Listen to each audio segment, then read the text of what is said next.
Welcome to this Advent devotional series. This is day 12 of our series. I am Reverend Lester Spees, and I have the privilege of serving as pastor at Memorial Lutheran Church in Glendale, Wisconsin.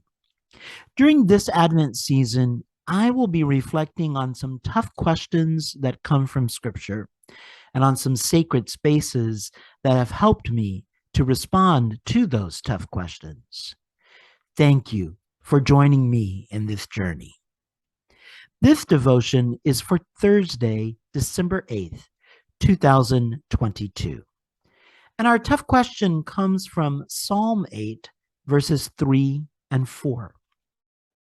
When I look at your heavens, the work of your fingers, the moon and the stars that you have established, what are human beings that you are mindful of them? Mortals that you care for them. About a month before graduating from high school, I planned to spend the summer helping my folks on the farm and getting myself prepared for life as a college student. But a week before graduation, my pastor asked if I had any interest in serving as a camp counselor for one of the area Lutheran church camps. I had never actually gone to camp as a kid. That was not something that our family could afford. But I liked the idea of getting some more church related experience and making a little money as I prepared for the reality of life away from home. The director for the camping ministry said that there was a need for males to fill positions as counselors and had checked with area clergy for recommendations. With my pastor's recommendation, I didn't even have to go through an interview process. So in the summer of 1982, I had my first paying job, a camp counselor at Luther Hill in LaGrange, Texas. It was an amazing experience. I got to go swimming for the first time in my life. The lifeguard gave me a few lessons at the beginning of the summer to help me feel a little more comfortable in the water. I got to go horseback riding each week. The wrangler helped me to learn how to saddle up a horse and give signals to help lead the horse through the trails. When older youth and adults were the main participants, we got to go a little faster on the horses, which made it even more fun. I got to use my skills at being speedy when we played capture the flag in the big open field on the campsite. I made some amazing friends through that experience. At Luther Hill, I was introduced to the man who would become my best friend and best man at my wedding, Ed. It was a great adventure. My favorite activity by far was gathering around the campfire at any one of the 4 outdoor worship sites on the grounds. Each had its own beauty. Some were more secluded, surrounded by trees and requiring a significant walk along the well-worn paths that had been created over the years. But my favorite spot was located at the top of the hill and looked down upon the majority of the campsite. On a clear day, you could see miles away when looking out to the horizon. The view was stunning. On a clear night, you could see millions of miles away when looking up at the sky.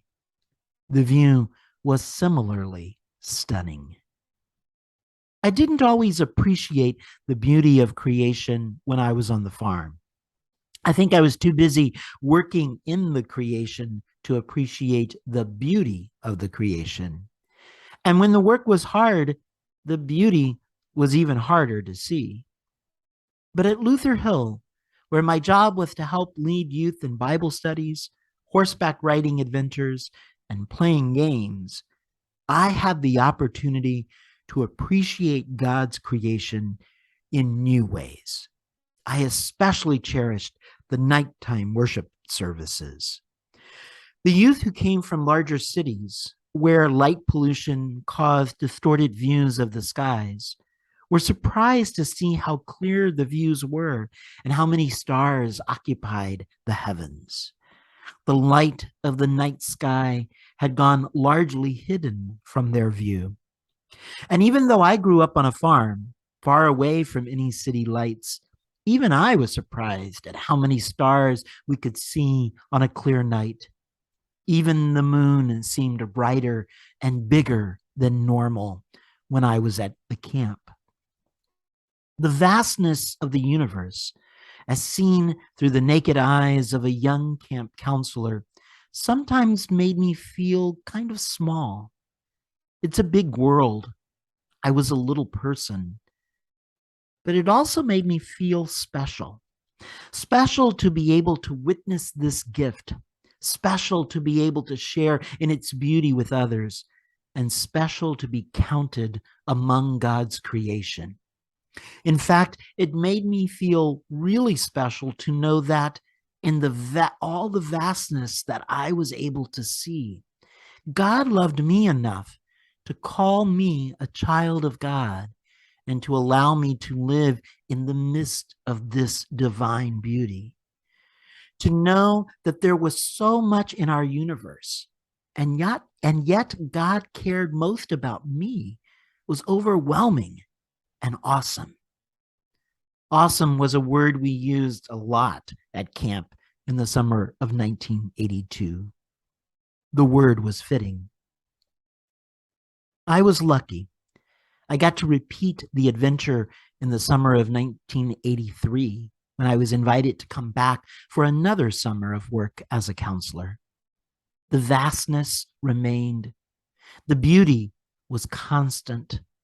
The awesomeness did not disappear. And God's divine care for me persisted. It still does.